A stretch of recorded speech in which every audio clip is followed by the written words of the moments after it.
going to show you the back stitch, and I'm going to demonstrate it on our words here. So using 2 strands of floss, you can use anywhere between 2 and 4. You can even use 5 or 6. The more floss you use, the thicker your words are going to be. So I want this to have a very dainty look, so I am going to start with 2.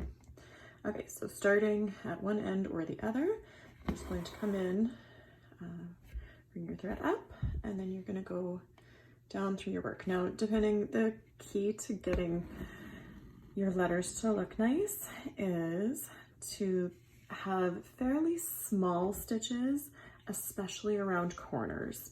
So in this case here, now I've gone up and down. I'm going to bring my thread back through just a couple millimeters further there, and then I'm going back into the first hole I worked. So the key with this one, goes straight back into that same hole that you worked in originally, and that is going to give you the really solid or more solid stitch look. So up and then back through.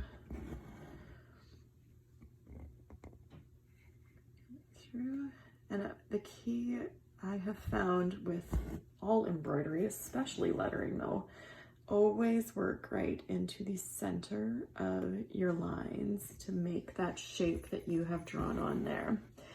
When you go to work it and you think you need to nudge your stitch over a little bit, sometimes you'll end up over correcting, and then your stitches or lines or whatever you're working on will actually look more off than they would have otherwise.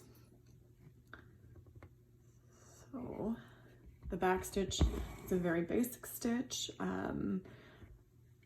It's an easy one to use for things such as this. You can also use the stem stitch, which I'll show you in another tutorial. The stem stitch is actually exactly the same as the back stitch, just you're working it from the other side.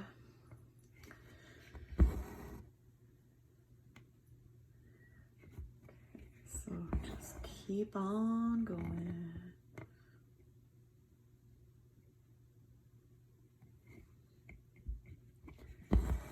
And if you feel like you put a stitch in and it's not quite perfect, or I don't want to say perfect because every stitch is perfect in its own way. If it's not what you want, you can always just pull a few stitches out or cut them out if you are much further ahead.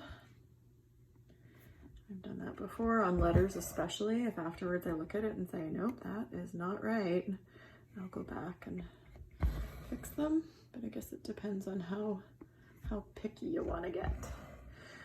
My motto sometimes is done is better than perfect, but the same token, I got a little bit of that perfectionist in me.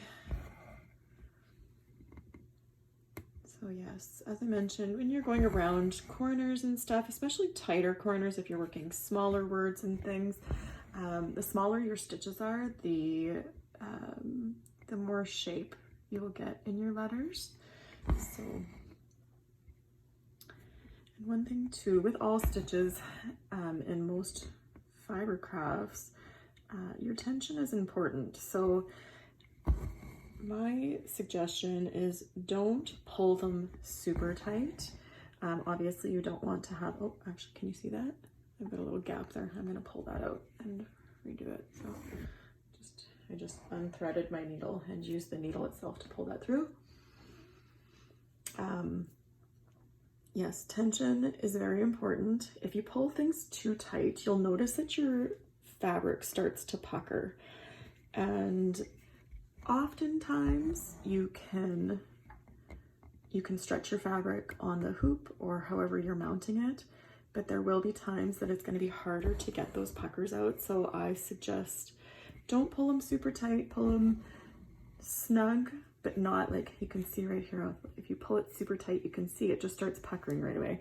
And we don't want that. We want them to be kind of relaxed. So it'll look nicer and your stitches themselves will show up a little bit better if they're not pulled so tight that they don't have any room between them and the fabric.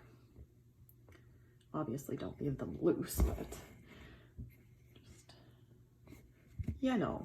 Okay. So I think you kind of get the idea here. The back stitch is great for stems, it's great for outlining things, it's great for small areas, things that you want to just add a little bit of detail like this to, words, you name it.